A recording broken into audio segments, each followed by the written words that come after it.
NASCAR has a storytelling problem, and it's all about the point structure and the playoffs. Let me explain.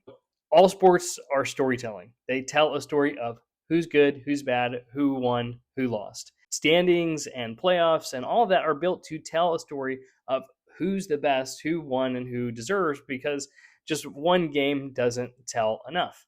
It's why for decades in college football, fans would debate who's number one because there wasn't a national championship game, at least not a true one. And then they introduced the BCS. But there were many times where teams would tie and share the title of being national champion, or if this team won a bowl game, then they were going to win or not. And it kind of got convoluted. And so they've instituted BCS and playoff to give a truer sense of who is champion rather than just saying this person won division and that.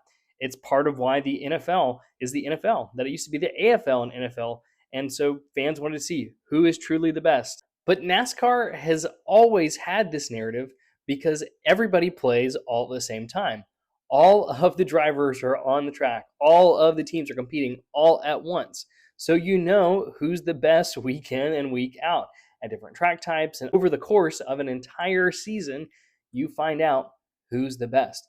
This is why a full season points system made a lot of sense for building narratives to say, over time, this was who was the best, who is the best.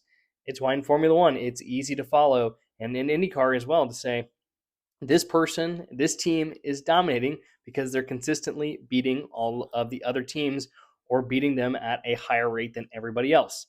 But in NASCAR, because of the win and in, because of our current elimination playoff style, the narratives get really clunky. It's easy to lose sight of who's good and who's not. And we have these debates about who's the most deserving.